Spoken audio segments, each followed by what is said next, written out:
Hello students, today I will discuss on a topic a spherical mirror. First of all, its definition, and it is a spherical mirror is a mirror made out of a part of a hollow sphere. चलिए मैं इसको आपको board work पर समझाऊंगा कि ये spherical mirror क्या होता है। तो जैसा कि डेफिनेशन है, spherical mirror is a part of a hollow sphere. और ये होलो स्फेयर किस चीज़ का बना होगा? It is made up of a glass, किसी ग्लास का। तो आपको मैं दिखलाता हूँ। Suppose this is a spherical glass and hollow inside it's there is a vacant, और ये ग्लास का बना हुआ है और इसका एक पार्ट होता है स्फेरिकल मिरर। कैसे बनाया जाता है? तो लेट अस स्टार्ट। हम चाहेंगे कि इससे एक कनकेव और एक कन्वेक्स मिरर बना लिया जाए। तो कैसे बनेगा? लेट अस सी। सपोज़ हमने इसे यहाँ से कट आउट कर दिया और इस वाले पार्ट का यूज करना है मिरर बनाने के लिए। हमने इसे सेपरेटली इधर दिखा दिया इस तरह से। अब हमारे पास दो पॉसिबिलिटीज़ हैं। या तो हम लोग इसके राइट साइड में कलर कर सकते हैं या इसके लेफ्ट साइड कर सकते हैं। अगर हम इसके राइट साइड में कलर करते हैं then it becomes concave mirror. If we color on the left side of this mirror then it becomes convex mirror. तो इस तरह से डेफिनेशन क्लियर हो जाता है कि किसी स्फेरिकल मिरर से हम लोग कनकेव मिरर बना सकते हैं और किसी मिरर से उसी ग्लास से, उसी स्फेरिकल ग्लास के इसी पार्ट से हम लोग कन्वेक्स मिरर भी बना सकते हैं। Yes right. चलिए अब इसके डेफिनेशन पर हम लोग बात करते हैं। Spherical mirrors are of two types. One is concave mirror. It is that a spherical mirror in which reflection of light takes place at the surface curved inward. Reflection take place at the surface curved inward. Diagram को सीधे focus करिए। देखिए अगर आपको एक रे लाना है तो किधर लाएंगे? इधर। ऐसे करके रे इधर से आएगी और ये रिफ्लेक्शन होगा। मैं इसे इसके रे को चेंज करता हूँ और सपोज़ हमने एक रे इस तरह से लाया तो ये रे की संभावना होती है कि ये इस तरह से जाएगी। तो आप एक रिफ्लेक्शन देख पा रहे हैं। देखिए अभी ये कैसे बेंड कर रहा है, ये तो हम लोग बात करेंगे स्पेशल रेज जब स्टडी करेंगे तब, लेकिन ऐसा होता है। और इस वाले केस में अगर आपको रेज लाना है तो आप लेफ्ट हैंड साइड में इधर से क्या ला सकते हैं? नहीं, क्योंकि इधर तो कलर्ड पाथ है। आपको रे लाना होगा इसके इस सेंड से अगर आप रिफ्लेक्शन दिखलाना चाहते हैं तब। और इस केस में कुछ ये ऐसा करके चला जाता है। तो ये चीज़ हम लोगों ने अभी देखा। Reflection takes place inward of the part of the sphere, that is concave mirror, and if reflection takes place outward of the sphere, part of the sphere, that is convex mirror. तो ये definition है, आप figure से समझिए ज़्यादा बेहतर होगा। Okay ये भी हम लोगों ने समझ लिया। Next is that is very important terms related to a spherical mirrors. ध्यान देंगे। देखिए हमारा एम है image formation through a spherical mirror. Convex के साथ भी कनकेव के साथ भी हम लोग स्टडी करेंगे और जो प्रॉब्लम्स बनते हैं वो भी हमको देखना है कि मिरर फार्मूला के हेल्प से जो क्वेश्चंस बनते हैं। 10th क्लास से ये बिगिन होता है और नीचे क्लासेस में तो नहीं मिलते, लेकिन इमेज फॉर्मेशन हमें नीचे क्लासेस में भी पढ़ने होते हैं। राइट। Next number 1 aperture. ये अपर्चर क्या होता है? The diameter of the reflecting surface of a spherical mirror is called its aperture. Diameter. Diagram पर आइए। देखिए ये हमने एक स्फेरिकल मिरर यहाँ लिया हुआ है। चलिए इसको मैं फ्रेश करता हूँ। राइट। ये एक इस तरह का स्फेरिकल मिरर अभी हम लोग देख पा रहे हैं और ये फ़िलहाल ये है कनकेव मिरर। इसका डायमीटर क्या है? तो आप आसानी से बता सकते हैं। इसका डायमीटर ये होगा, क्योंकि ये 3D पिक्चर है। इसका ये जो लेंथ है दिस इज़ द डायमीटर, और इसी डायमीटर को कहा जाता है aperture of the spherical mirror. Right. Number 2 pole. It is the centre of the spherical mirror. Centre of the spherical mirror. देखिए अभी यहाँ पर फिगर में आप देख पा रहे हैं, यहाँ पर पोल लिखा हुआ है सेंटर पर। कई बार क्या होता है कि हम लोग 2 डायमेंशनल पिक्चर बनाते हैं, हमारे दिमाग में कन्फ्यूजन होता है। हम अगर मैं बात करूँ तो पोल देखिए इस पॉइंट पर होगा पी। आपको लगेगा कि इस वाले लाइन का जो सेंटर है ये यहाँ पर पी होता है, लेकिन ऐसी बात नहीं है।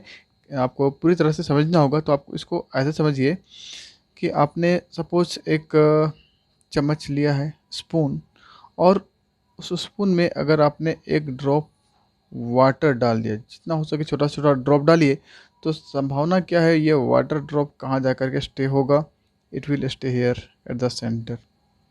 तो इस तरह से एक स्फेरिकल मिरर होता है, और उसका ये जो पार्ट है, central part, this point is called pole of that mirror, right. Number 3, centre of curvature. It is the centre of the sphere of which the mirror forms a part. चलिए अभी हमें फिर से बात करना होगा। देखिए हम लोग सेंटर ऑफ कर्वेचर और रेडियस ऑफ कर्वेचर दोनों भी देखेंगे। पहले सेंटर ऑफ कर्वेचर, तो देखिए हमने देख लिया कि कोई भी मिरर जब बनता है, कनकेव हो या कन्वेक्स हो, वह तो बनता है एक होलो स्फेरिकल ग्लास से, ठीक है। तो एक स्फेयर का तो सेंटर होता ही है, एक इसका सेंटर होगा। तो कहता है यस, फिगर से समझिए, ये जो आप सेंटर देख पा रहे हैं, this centre is called centre of curvature. अब डेफिनेशन कहता है centre of curvature is the centre of that hollow spherical glass of which mirror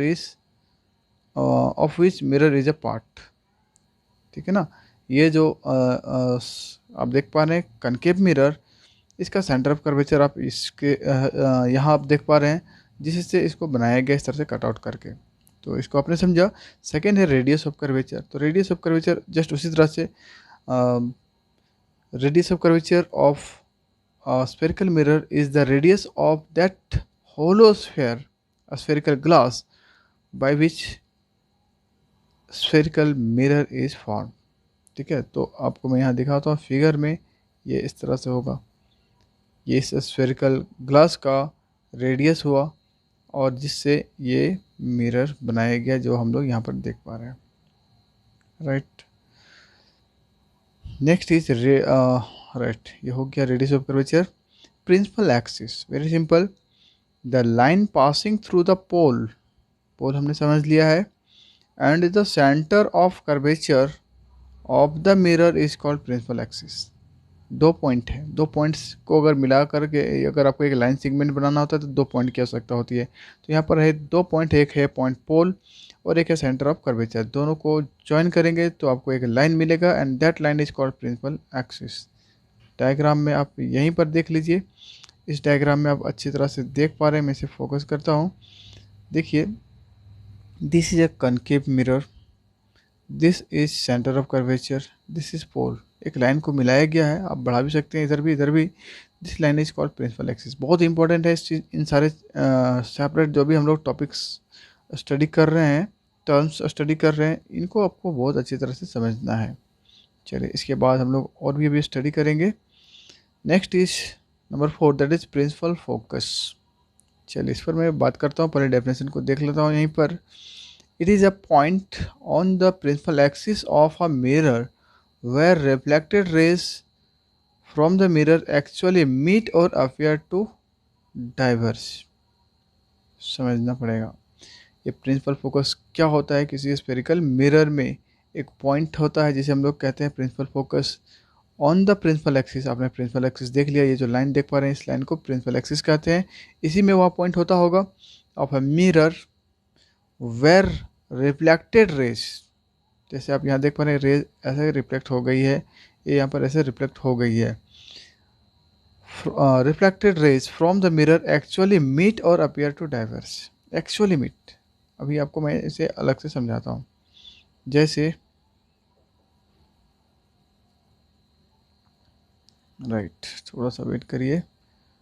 okay, मैं सपोज़ मैंने अभी एक कनकेव मिरर टेक आउट कर लिया यहाँ से, और मैंने इसे